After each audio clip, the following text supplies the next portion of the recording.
Hello and welcome. Hello, everyone. I am San Francisco Chronicle theater critic Lily Janiak, and joining me today is Chronicle movie critic Mick LaSalle. Hi, everybody. So we are here today to talk about the wide world of theater to film adaptations.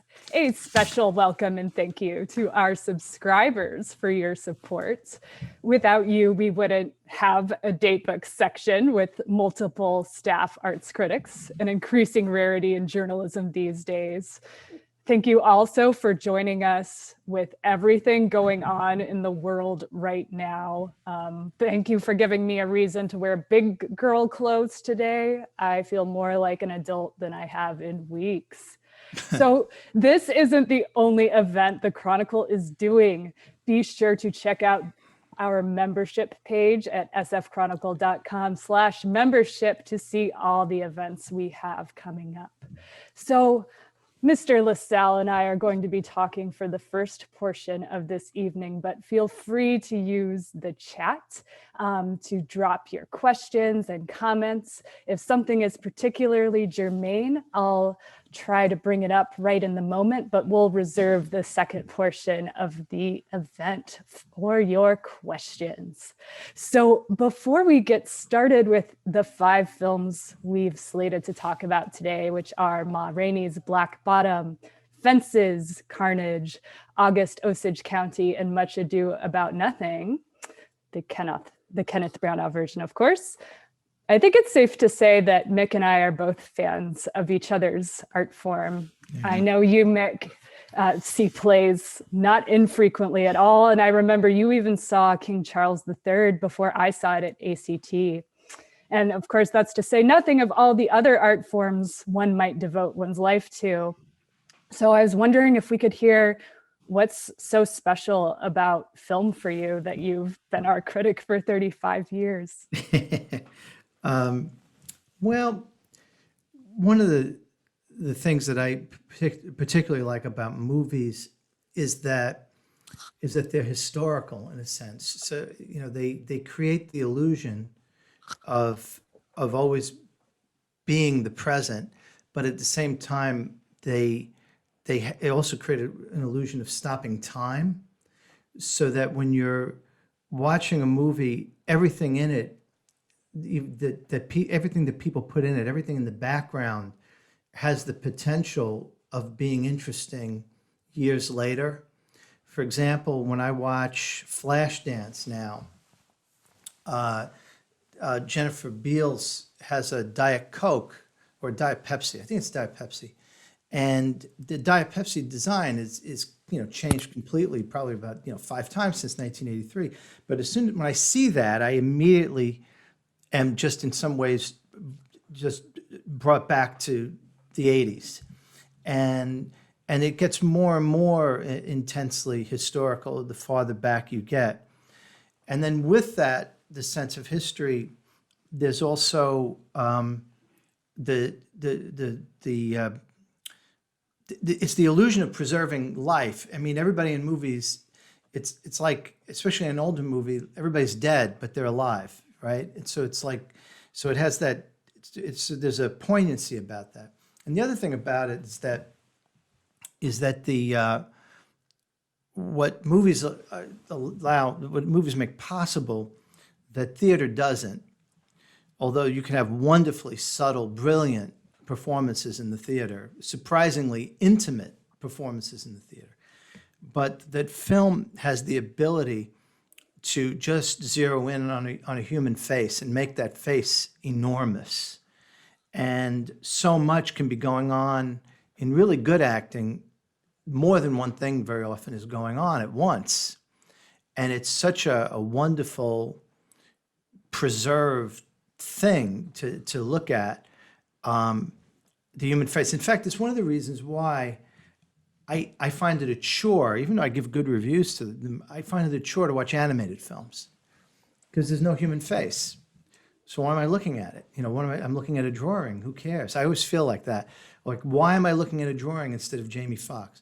But so the human face to me is such a big part of it. So it's those things that are, that set it apart as special for me. For me with theater, I actually have a visual aid because I'm really nerdy, but I have this picture of me as a little girl and I'm at my grandma's house.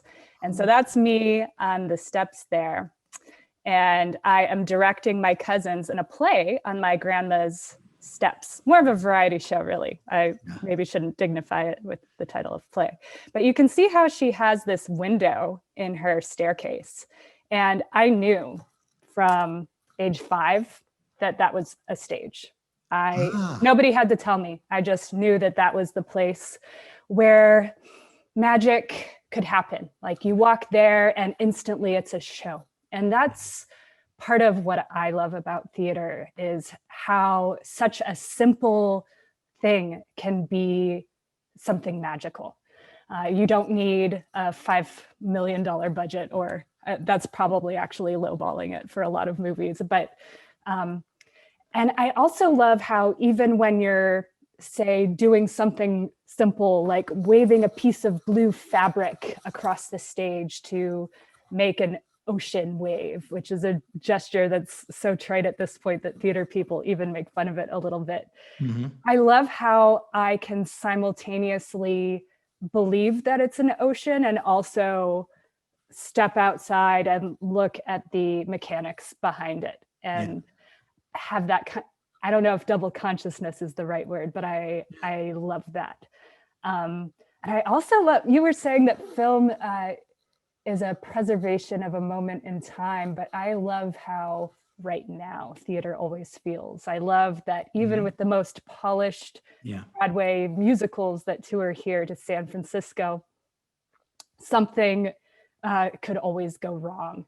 And that gives it a little bit of thrill of danger.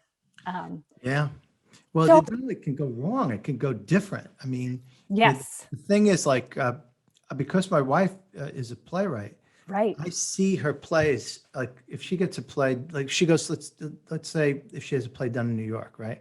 New York has previews that go on for 3 weeks. And so I go to New York because I can work out of New York because they have all the movies that they have here. In fact, they have them a week earlier. So I work out of New York and I see the play every single night, every night. And so I've had the experience of watching the same play 25 times, and it is astounding how different from one night to the next. I mean, it's actually frightening because something can go wrong. But also too, you just learn how and this to me, this is a mystery this to me is what I know that theater critics don't know, because I see movies I see plays rather like 25 times, and I have been amazed at how fragile a thing it is where you can have one bad actor who has 4 lines and could tank an act. I've actually seen it happen. So it's really kind of an amazing thing. But when you were talking about how amazing it is to create this illusion out of something so simple, it is a kind of a fascinating thing sometimes to walk onto the stage after a show and see that there was almost like nothing. There's like nothing there, It's like it's all just. And the other thing that I really like about theater too is that when it's really great, there's some almost like a feeling like the earth moves in theater. It's a weird feeling, but when it's really great, it's like all of a sudden, it feels like the earth actually like physically moves. I don't know how to translate that into something other than that literal and kind of weird way of saying it, but it's just so transforming and wonderful. Bad theater is terrible though, but great theater is amazing. Well, theater is always in the room where you are with the people you're watching it with, in a way, like even if you're seeing a movie in a theater, it's not the same thing. And theater can almost be like a religious ritual sometimes. You feel like you've gone to church or seen God or had a miracle happen. And I love the saying that all theater is site specific, even if it's not, traipsing through a park or whatever, because that space matters. So do you have a sense from your 35 years of expertise, what kinds of stories work well in film and how that might overlap with which kinds of stories work well on stage? Well, I mean, all kinds of stories work well on film, but the things that usually work really well on stage, that might work better on stage than on film, although you can do it, are things that are, well, put it this way. On stage, it's hard to do a huge cast. It's hard to, let's say, it would be hard to do War and Peace, let's say. I mean, you can't do the spectacle. You can't do the change of locations. I mean, you can't do that many. You can maybe do it a little bit, but it would be tons of different characters over a huge span of time. So one of the things that a theater is, I mean, that's why writing plays, playwrights, it usually takes, writing plays is like the hardest thing to write in a way, because of the limitation of it. You have to have everything happen. And also too, for it to be a good play, the people can't be telling you how they feel, because people don't in real life. But that's true in film too, correct? Yeah, that part is true. But in a play, in a movie, you can have them tell you how they feel by just having the person walk out of the room, and then the person goes like this or whatever, and you can read the person's face. A lot of it has to be delivered in dialogue. And so somebody did a study one time. They said that, like, if you haven't written a good poem by the time you're 25, you're not going to write one. If you haven't written a good song by the time you're 25, you're not going to write one. Most novelists write their first novel when they're in their late 20s. Playwrights, though, when they write their first good play, they're usually about 35. Ooh. It usually takes that long to write, to really hit it, or maybe 32, 33. I mean, you have these, great, even the greatest playwrights, like, Arthur Miller doesn't really hit it until he's like 33. And Tennessee Williams doesn't really hit it until he's like 34. And why do you think that is? Really good when he's in his 30s. I think because it's harder form. I think it's just a harder form, because it's so constrained, and yet it has to like take on, has like the bigness of the universe. I mean, like it's really, really hard. Whereas with a film, you could just go anywhere and do anything, and with the theater, you have to just sort of bring it in, and it's just really hard. It's a very hard form. It's a very hard form, and it's unforgiving too, because you lose the audience, and they're all looking at each other. And also too, with a play, half the time people go expecting not to enjoy it. With movies, people go to a new play and they say, maybe it'll suck. With movies, they even go like, maybe it'll suck, but they don't care because they didn't spend $50 for the ticket, right? So it's a different kind of feeling. It's just a very, very hard form, very hard. I often think if you need to zoom in microscopically and then zoom out to oceans and castles and the whole universe, it's going to be really hard for you to tell your story on stage. You probably need a camera to do that work. But if your story is the size of a room, if it takes place between two people, if it takes place like in the space between a character, an actor, and the audience, if your central conflict can be expanded upon and developed through dialogue and monologue, as opposed to through all these other devices that film has, then your story will probably flourish on stage. But I'm loath to make hard and fast rules here, because I'm sure there will be the playwright who can adapt War and Peace, as you said, or so. But let's turn to some of these play to film adaptations that you and I both watched for today. You, some of them in the distant past, and me basically in the past 2 weeks. So I've had a lot of fun homework. That's true. So my first question going into each of these movies, maybe accepting Branagh's Much Ado, was how they deal with the single set for which each was written. You know, on film where the camera can go anywhere and do anything, my question was, would I feel trapped and boxed in and kind of bored?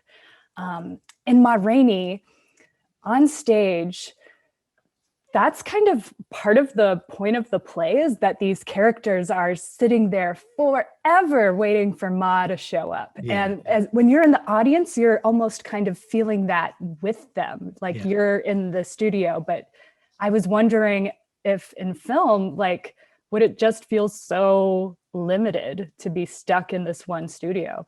How do you think that Ma Rainey dealt with that? I think it deals with it well. I mean, I think it's really good, and it's and occasionally, you know, you could do that kind of thing. I mean, there's a movie called 12 Angry Men, which is based on the play 12 Angry Men, which is all like in one room, really, and the movie's in one room. The movie's just in one room, except when Henry Fonda when they go walks to the out. bathroom.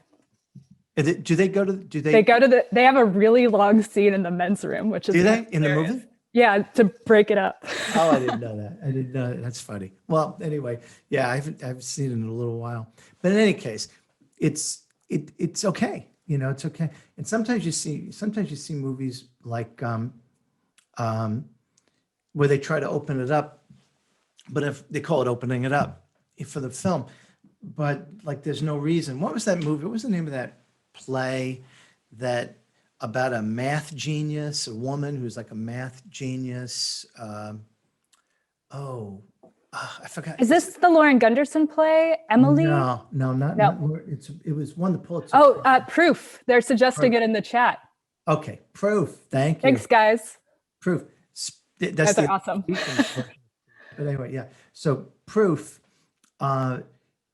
First of all, they cast Meryl Streep as a math genius. Not Meryl Streep. They cast, that would actually work. They cast Gwyneth Paltrow as a math genius, which just you know, it's hard to believe. And then when they opened it up, all they did to open it up was to have her ride a bicycle around. So nothing was going on. So it was like, okay, now we're opening it up. Let's just, you know, go. So there are ways, sometimes you don't need to open it up. And sometimes if you open it up, you can open up in a good way. By the way, Chadwick Boseman in that movie, one of the things that was interesting, well, not interesting, just kind of weird. You know, he was in his early 40s and he was playing a much younger person, but he was sick. And I think he was getting skinny. And as a result of getting skinny, he looked really young. It was like he was going to pass through young before entering into like looking horrible. But the movie caught him at a moment where he just looked like he lost weight for the role, but I bet he didn't. But he looked really sick. He looked sick to you? Oh yeah. I had a hard time watching it at some points because he looked so sick to me. I felt compassion about him, the actor, almost apart from the character. Wow. Yeah, just awful. Just really. He had everybody fooled too. Nobody. He just kept his mouth shut. Nobody knew about it. It's incredible. With both Ma Rainey and Fences, which are both Denzel Washington produced films, I noticed that their opening it up was kind of just like showing up to the scene, like in Fences when they're on the garbage truck. On the garbage truck, yeah. Yeah, and that's really kind of it for opening it up. Did you notice that when you were watching either of these? Did that bother you? Yeah, I did. Because every time they take the camera outside, you know, what's going on. In a way, you become a little suspicious because you think, is anything going to happen if it goes outside? Fences, I didn't mind. I didn't mind looking at the garbage, you know, seeing the garbage truck. I thought it was kind of all right. I think Fences is a great movie. He's so good in that. And also what's funny about it is the way he's good, because have you ever gone on YouTube and checked out James Earl Jones in that role? Oh, I haven't. Well, it's interesting because I didn't either until I saw the movie.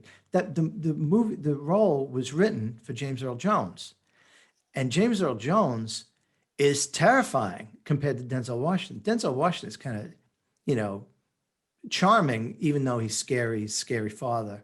But he's always smiling a lot. Like he's really enjoying the lyricism of his dialogue. He's really relishing it and having fun playing with his interlocutors. So James Earl Jones doesn't play it that way. James Earl Jones plays as a really tough guy to have as your father. You know, really, really tough. They're both great. They're both great, which is also just one of the interesting things about acting, you know, is that you can get two people play a role differently, and at the same time they can both be great. You know, that's wonderful. It's just it's kind of miraculous too. There's no one right way. There's a bunch of great Hamlets, a bunch of great everythings, you know. In all 5 of the films we watched, one of my favorite scenes was the bathing scene in the Kenneth Branagh Much Ado, because first of all, for me, that's something that would be really hard to realize on stage. I mean, maybe you could do it. Maybe if you had the budget for these giant baths and the huge stage, and maybe you could create the festive atmosphere. But so what happens is, it's right at the beginning of the movie. We've just learned that the soldiers are about to arrive, and then they do.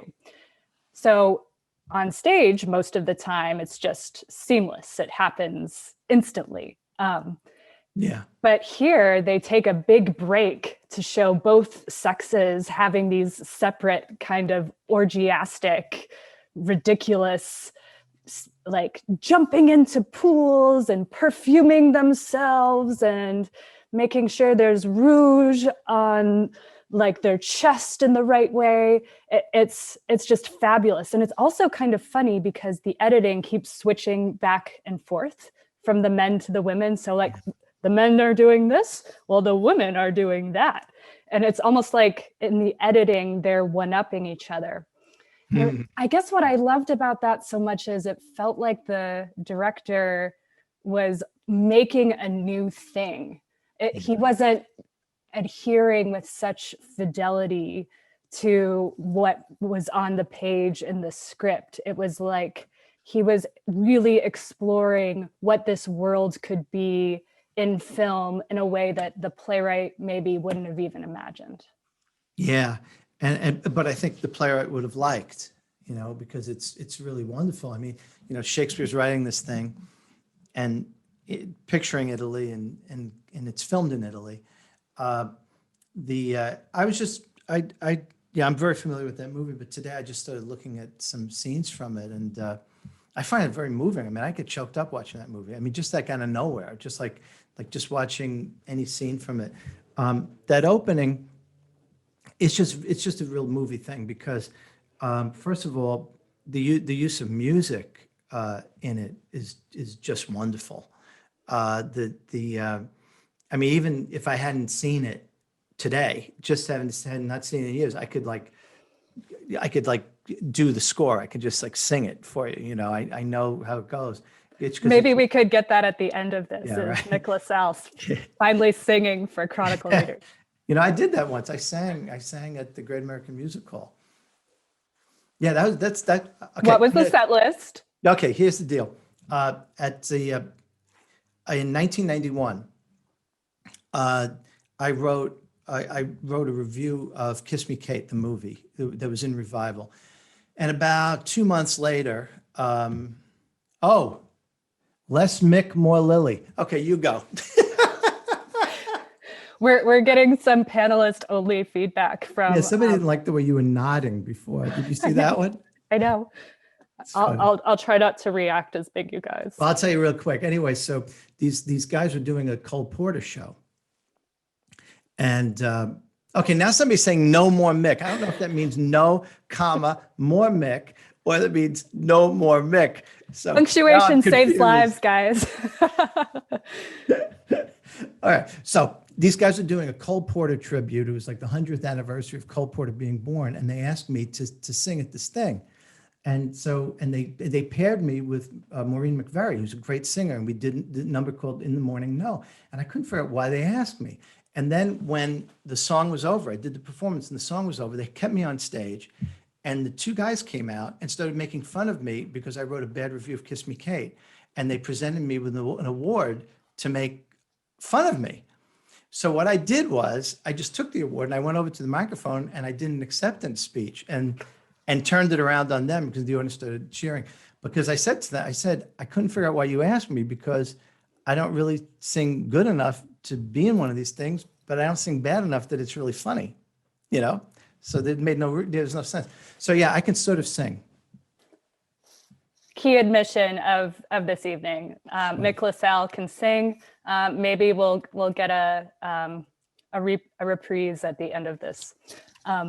Let's go to some examples of stage to screen adaptations that I think we can both agree worked a little bit less well. This is Carnage, the Roman Polanski film adaptation of Yasmina Reyes' God of Carnage, and August Osage County, which is directed by John Wells, adapting Tracy Letts' play of the same name.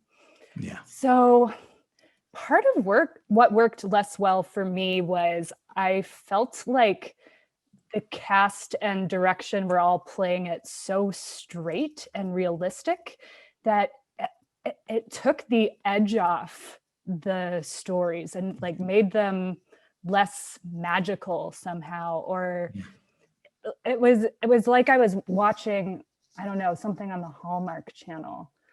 What did you think when you saw these films? I know it was a few years ago now. Yeah. Well, yeah. Carnage wasn't funny. It was supposed to be funny. It was miserable. It was dreadful. Yeah, it wasn't funny. And then, but the one that really shocked me was August Osage County, because I saw it on Broadway with the original woman, not with the one who replaced her, but the original that he wrote the Tracy Letts wrote the show for. And she was appalling. She was like the most evil character. And every time she showed up, the audience got to the point they started like laughing before she, like they see her, they'd get ready to laugh because she was so horrible. And then Meryl Streep played it sentimental and made her like a sympathetic character. And I think what happened is that, imagine you're John Wells and you're directing Meryl Streep, right? Who has the clout? Not John Wells. You can tell Meryl Streep, you're acting, I think it was like his first movie, and he's going to say, no, Meryl, you're screwing up this role. You don't really get it. You're doing it wrong. And so she just took down, I think she took the whole thing down, because some of the other people in there were okay. Like Julianne Nicholson was just fine. But it doesn't matter. If you don't have that central piece there, you don't have a show. You don't have a show. I guess, yeah, I don't think Meryl Streep's performance bothered me as much, but maybe I was like, I don't know if I'm diagnosing the problem correctly. I guess they're like, at least I felt that the director did an okay job opening it up when they took car trips to the funeral or to identify the dead body. Oh, sorry if this is spoiling things. It's early though. It's early. Yeah. No, that's true. That's true. Also, another thing is the house in the play, August Osage County, is like this wonder to see on stage. It's this 3-story thing. You walk into the theater and you almost can't believe this towering set. And there's an attic. And I in one production I saw locally, Marin Theater Company, there's this huge family dinner scene right after a funeral. That's kind of the centerpiece of the play. It's where, American family drama, they always love these revelations of dark secrets and the family confronting each other after all these years. So that's where it all happens.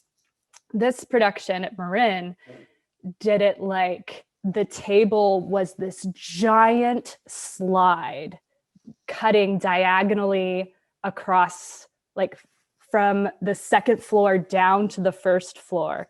Not realistic at all. And it just cued you as an audience member that you were walking into a place where strange things can happen. Yeah.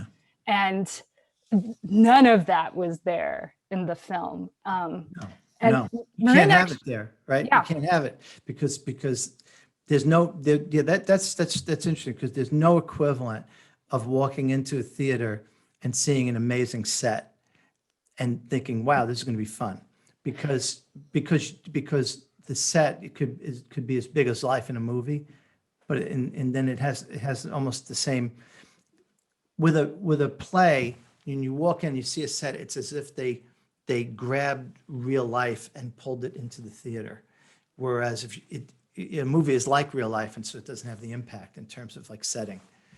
Yeah, that's funny.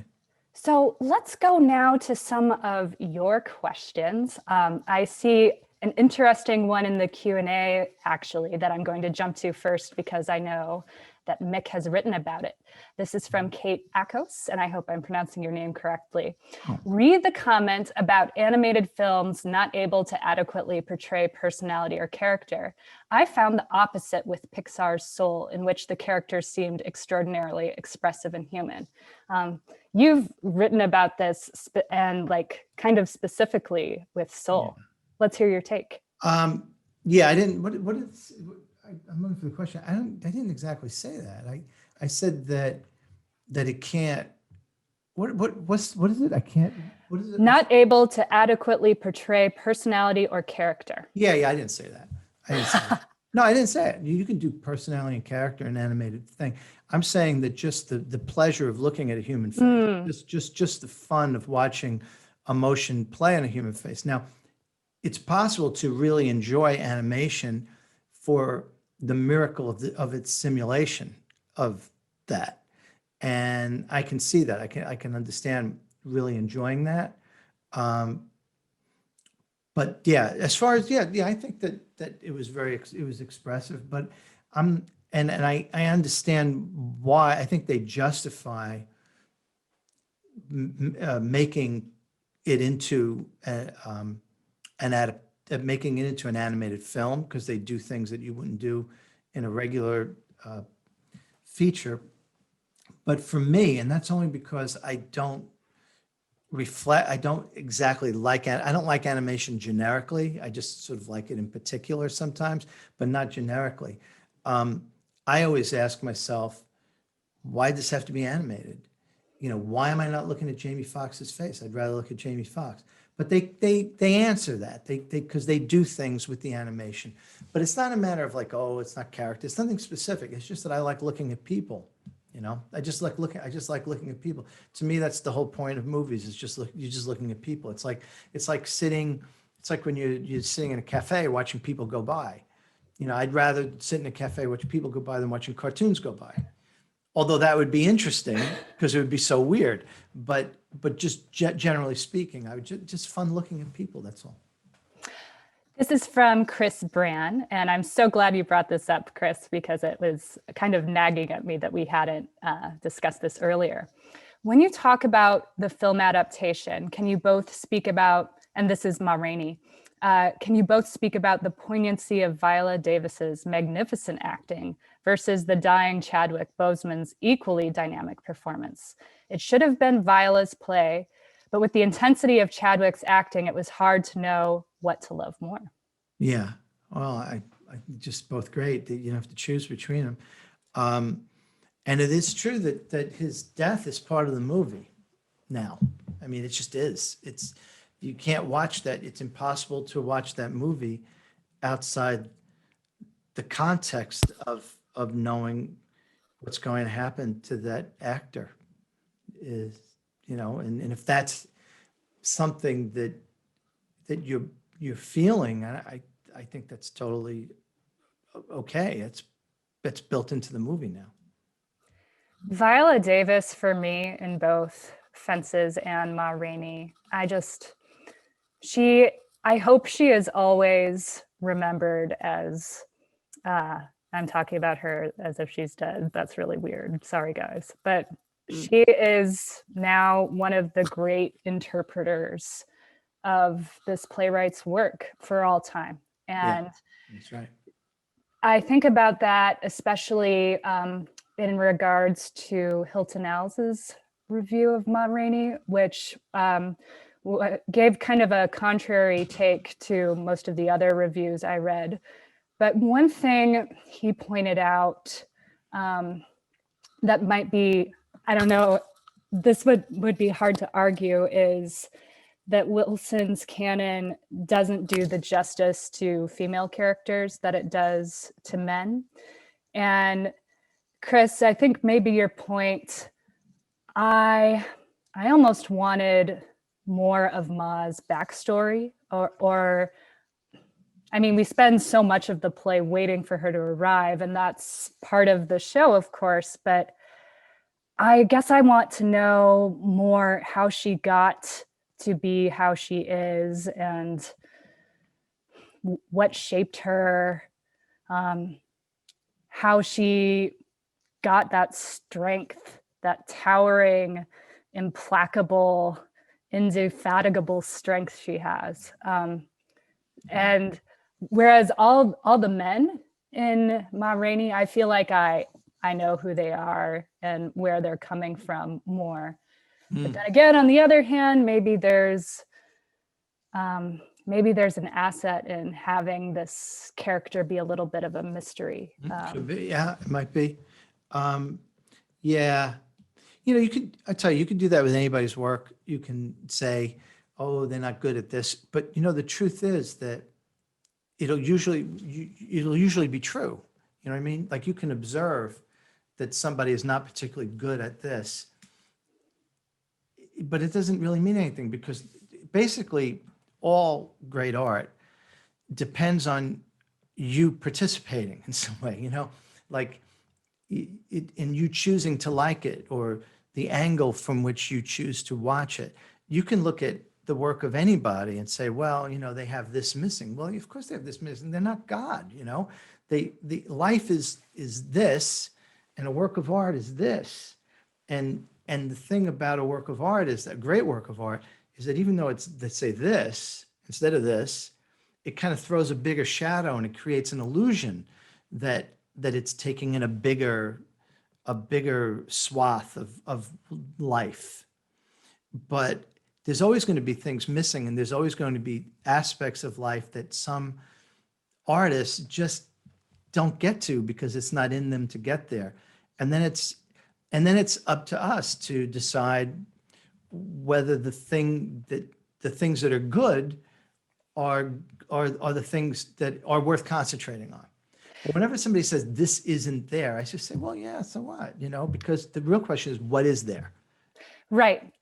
No artist is obligated to write about everything and solve every narrative problem for us. And just because August Wilson didn't achieve this, well, I mean, I've got my visuals here. He wrote his astonishing 10-play cycle about life in Pittsburgh's Hill District. And maybe what we need next is the playwright to do the same thing specifically for Black female characters. Why not? Then you'd have two great playwrights rather than somebody who's like, he was okay, but there's something missing. I think that's much better. Yeah. We see from Arnold, the original actress in August Osage County was playing the part of Violet Weston was, I saw Estelle Parsons and thought she did an outstanding job. Yeah, she was second. Estelle Parsons was second. And okay. It was the first one was the one he wrote it for, and was it Deanna Dunnigan? Yeah, that's it. It. Oh man, she had the whole audience terrified and laughing. She was great. She was just great. So I've seen a couple of folks ask different versions of this question. Just most successful all-time stage to screen adaptations. Stage to screen, one, asking all the time. Oh, well, I mean, stage to screen. Well, I mean, Much Ado About Nothing is one of my favorites. I'm so glad you suggested that to me, by the way. I hadn't seen it before, and it was just delightful. And except for Michael Keaton. Oh, right. Yeah. He's horrible. Yeah. He's horrible. And that's the one thing that the Joss Whedon one is better at, is he's actually, the Joss Whedon one, the guy who plays Dogberry is really good. Dogberry is torture. I saw Local Dogberry was really good. Oh, what's his name? I forgot his name. It'll come to me. But okay, I really like Private Lives from 1931. But then I'm a big Norma Shearer fan. I think who isn't? Yeah, who isn't? Right? I don't know. I'd have to think. Hey, somebody said Titus Andronicus. Titus Andronicus, Julie Taymor's Titus Andronicus is really good. Oh yeah, I like Nicole Williamson's Hamlet.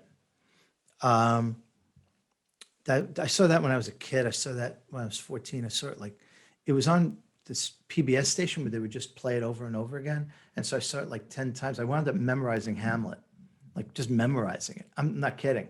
Okay, so what do you still have memorized?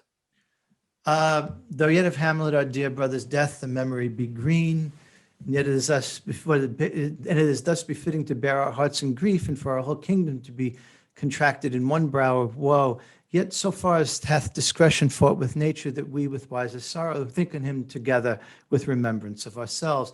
Therefore our sometime sister, now our queen, the imperial jointress to this warlike state, have we as 'twere with a defeated joy, with one auspicious and one dropping eye, with mirth and funeral and dirge and marriage, in equal scale weighing delight and dole taken to wife, nor have we here embarred your better wisdoms that would freely gone with this affair along with for all our thanks.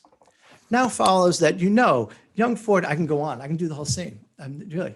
This is amazing. I could do the whole scene up to the point where Horatio must, up to when the king exit, then I can't do it.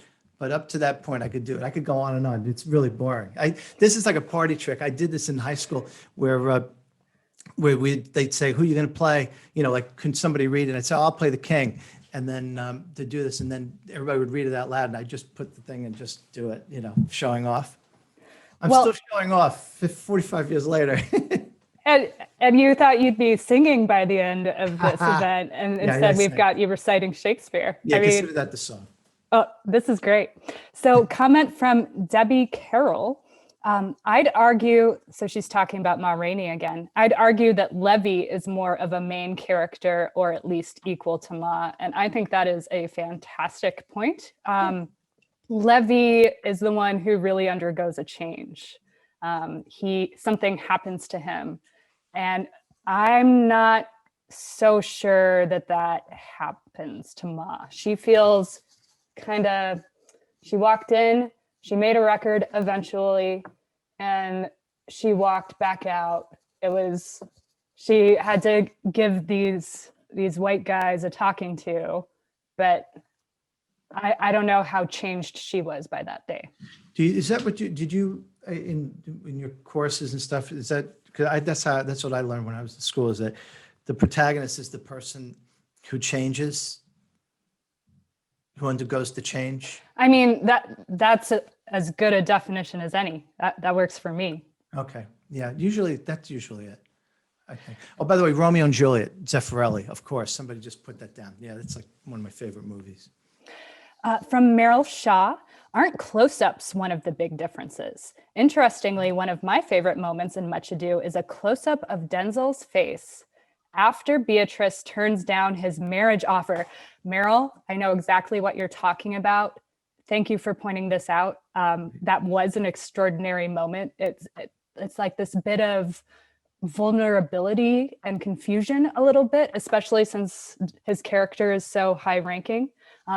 She writes, only then do we realize the depth of his affection. Some staged productions have tried to capture that, but I love that moment. And then he says about her, a most something lady. Man, you're good with the Shakespeare lines. Yeah. I've got to start memorizing stuff, you guys. I tell you, I find it she reminds me very much of my wife in that film, Emma Thompson. And so I have a great affection for her in that movie. the scene, the nice thing about that movie, one of the things, and it's when I was talking about like a work of art, casting a shadow bigger than itself, is that you have a comedy, but then a comedy has these elements in it that hint at a wider world. The sadness of Denzel Washington, or even word that may be an army coming after the wedding. There may be an army coming 2 or 3 days, and these people are all going to be in a battle, and maybe somebody will get killed, and so you get it. So it's like a contrast between the force of life and love and sex and relationships and then this darker world outside of death and greed and weirdness and violence, and so you have this comedy, but that hints at this other thing that's in the world, and so that you're happy, but you're never completely happy. You know what I mean? Yes, I know exactly what you mean. I saw a production of Midsummer at Cal Shakes where Rami Magron, I think I'm pronouncing that correctly, was Oberon, the fairy king. And Rami uses they, them pronouns. They had this sadness about some of their lines, which in the moment, like, struck me like an arrow. I was like, whoa, what kind of world is this? But it made me realize that there was this pressure and loneliness about being a king and like having this control and this power, even in the frolicsome world that is Midsummer. Yeah.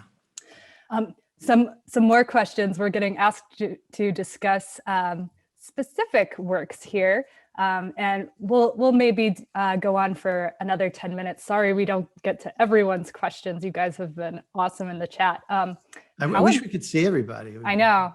How about Who's Afraid of Virginia Woolf? Mick, what do you think of that translation from stage to screen? I love it. I love it. I love it. In fact, I had to put my cat in a cat carrier. We were having our house painted, so we were staying and my wife was so worried that we would never be able to get the cat. We were in a hotel, get the cat back in the carrier, and I just picked up the cat and I shoved the cat in the carrier. It was so easy, and I just said, "And that's how you play Get the Guests." But that I've seen that thing so much that I sort of like refer to it. I love it. And it's the ultimate Richard Burton Elizabeth Taylor movie, and it's just great. I love that. I think it's, yeah. I mean, I saw that when I was a kid. I saw it when I was like 10, and I've seen it probably 20 times since. I absolutely love it. Can you comment? This is Risa Bigger.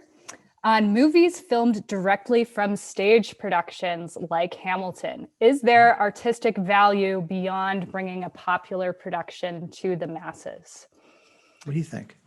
I think the main value is exactly what you say, Risa, in that this show that had $800 tickets, at least at one point, is now available to a much, much wider audience. You never forget that you're watching something on stage and you're not getting the universal or the universe encompassing cinematic sweep that you can get with a straight movie. But interestingly, one of the naughtiest debates I've had with a reader this year was about whether the camera work in the film of Hamilton was too much, like whether they tried to compensate for the fact that it was an on-stage production that they were filming. I'm not a person who's usually bothered by zip, zip, zip changes in camera angles and movements, but for this particular reader, it was so distracting and completely ruined like the value that he would get from seeing a show on stage. Do you have thoughts on that, Mick? I've never seen Hamilton because the ticket's $800. I've never seen it. I'm not. You never got to be on my +1 list, huh? No, I never did. And theater critics would get it for free. I didn't see, I want to see the movie, but you reviewed the movie, so I didn't see it. You reviewed the movie, didn't you? I did, Yeah. yes. Which was right because you could compare it. But you know, the usual, I mean, if you just do the thing is, if you just do a film play, it's no good. It's just no good. It's just really weird. I Or don't know like if why. you're sitting Like, in the audience with the camera and not moving, is that what you mean? yeah, or even if you're from a good place, a good place and the camera doesn't move, it's just not good because it doesn't work. You would think it would work because it works if you're sitting in the audience, right? That's how you're seeing it. But I think in a way that's not how you're seeing it. I think you're not, even though supposedly you are taking in the same field of vision, you're concentrating on that. And so if you're concentrating on that in a way, it's almost like you're moving in, even though you're staying back. And so you have to move the camera a little. And maybe you have to move the camera a lot to overcome it. So I don't know. I haven't seen this. I'd be interested to see where I'd fall down. Go get Cosman. What are we gonna do? What are we gonna do with Cosman? Cosmin always makes everything better. That's Yeah, always a good recommendation. I'll yeah. do maybe two more questions / comments here. National Theater Live this is Patricia Reynoso, has done some great filmed play productions where you never forget that you're watching a play, sorry, but it's not a drawback. I agree. Yeah. And Yeah, I want the one I want to see because I saw it. I saw it in London. It was available if you're in England. You could watch it on the National Theatre site, but you can't get it. Can't access it from here. It's the Hamlet by Andrew Scott. It was one of the most amazing. It's like the most amazing theater thing I've ever seen. So yeah, I really want to see it. And I've seen other things, and we have a subscription to National Theatre. It's like $11 a month, so you could see anything. And the National Theatre, I love. It's a great place. I love going to the National Theatre. That's I go to London except this year, but in 2020. But I generally go to London every year, and I don't stay long because I want to go somewhere else. But I usually see like 3 or 4 plays. But boy, those 3 or 4 plays, I dine out on those plays for like the whole year. It's so good. this is from Lynn, and her comment is, your eyes dart around the stage. And I'm glad you said this, Lynn, because I love, as an audience member at the theater, that I can choose where to look. If I am fascinated by the fifth chorus girl instead of the protagonist, I want to be able to choose. And I love that where I direct my gaze, I mean, I might discover an Easter egg that only happens in that corner of the stage, and only maybe some audience members will see. But I feel like in film, the director, the cinematographer, has so much control over where I look. It's almost a little bit more passive. I don't. Do you feel like that's a fair thing to I say? think it's fair. It's absolutely fair. Yeah. Yeah. No, I agree. Just scrolling through for maybe one last question.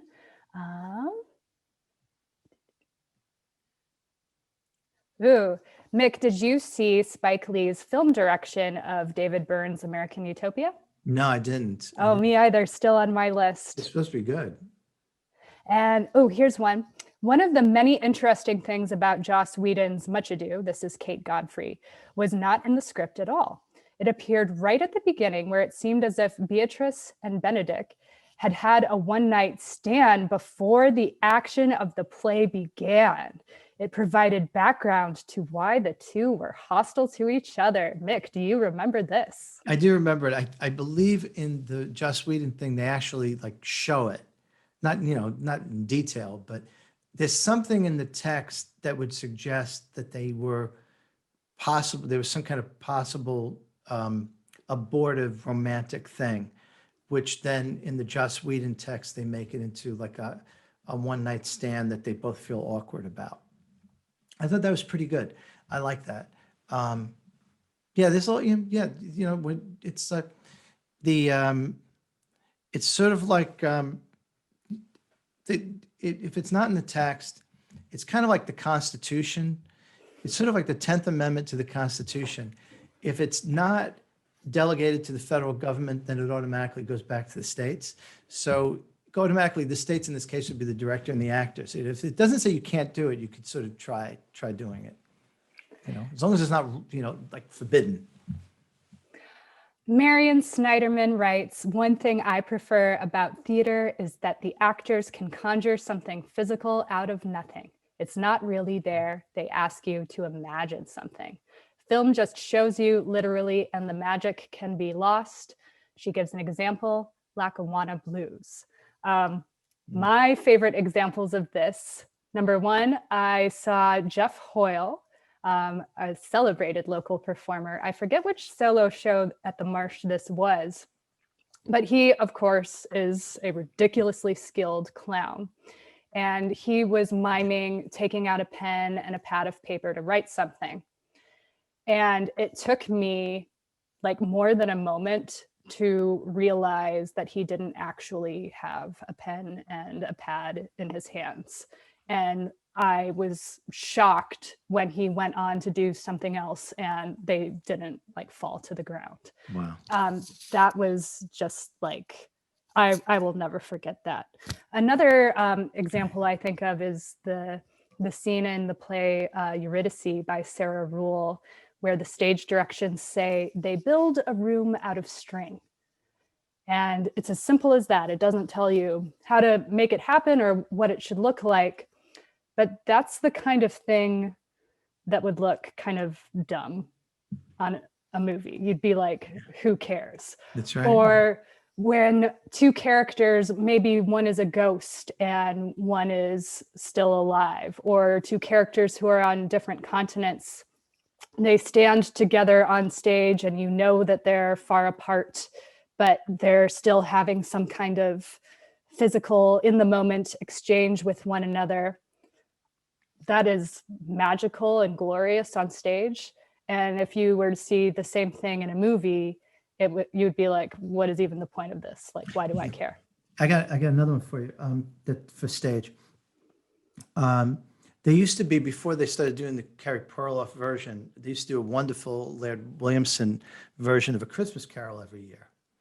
And anyway, at ACT. And now in the movie, right, you have you have young Scrooge. The old Scrooge is looking at young Scrooge, and so you have old Scrooge, and then you have shots of young Scrooge, right? But in the theater, you can have young Scrooge and old Scrooge standing next to each other, and that is really moving if you have two good actors, because it seems miraculous. Same thing with War Horse, right? In War Horse, in the movie, you have, well, first of all, it's not really a horse on stage. It's a mechanical thing that's run by, it's not even mechanical. It's like a big puppet that's run by 2 or 3 people, I think maybe 3 people. But the horse is always on stage. Like the horse practically never leaves the stage in some ways. So you always know you're thinking about the horse. Whereas in the movie, you can't just have a horse just like, just standing around. So that's like a poetic thing that's lost. And so it's in the realm of the real rather than the poetry. So, different, and it's funny when you adapt from one thing to another, it's like, oh no, we lost that, and then you have to come up with something else. Yeah. So we have reached the end of our hour together, everyone. I see there are so many more questions, and Mick and I are both like very dedicated correspondents with our readers. So hit us up on Twitter or via email, and we will keep the conversation going. Absolutely. Thank you again for joining us and for being a Chronicle member. And, I started out my career as a theater critic writing for free and taking part-time jobs to support my theater criticism habit. So it is still a wonder to me that this is my day job now, and it's because of you. Thank you. I know many of you out there are our beloved print subscribers, but just so you know, there are so many other ways you can keep up to date with our coverage. I have some particular recommendations for you. Check out the newsletter Drinking with Esther. She is our wine critic, and it is so fun to read. I actually find myself looking forward to it every Thursday. You'll feel like she's your best friend, even if she's not. The Extra Spicy podcast with Soleil Ho and Justin Phillips, which was actually just named one of the best 50 podcasts of 2020 by The Atlantic. Definitely check that out. Finally, Chronicle news alerts via our app on your phone. This is the only way I have a chance of learning news before my husband, because yes, it is a competition. So definitely download our app. Thank you again, everyone. Sorry we didn't get the Mick LaSalle song, but we did get the Shakespearean recitation. And now I know that special fun fact about my colleague. And if you want to hear me sing, you don't have to hear me sing. Just listen to Fred Astaire, because I can sing everything that Fred Astaire sang in the key that he sang it in. So there you go. Yeah. And I can't sing a note higher. You know what I mean? I have Fred's exact range. So you just listen to Fred sing, and it's kind of like me, only, minus the charm. So next event we're doing, can you tap dance like Fred Astaire? Can't tap dance. No, can't do it. Yeah. Thank you, Lily, for emceeing and running this. I really appreciate it. This you did nicely done, really smoothly, and thank you, everybody. I do wish I could see you, but keep in touch. I do have a letters column that I need to fill, and believe it or not, I don't get that many letters. So I'd really appreciate it. You probably, if you send me a letter, chances are it'll get in, unless you say that, dear Mick, I think you're great. I really like you. And I know some of you don't even think that, so that's good. Maybe one or two. Yeah, no, not that many. The one who wanted me to shut up, definitely not. So that person should write to me. But yeah, just keep the letters coming. I love to hear from you, even if I don't use it for the column, I'll answer you. So thanks a lot, everybody. Thanks, everyone. Have a lovely evening. Bye.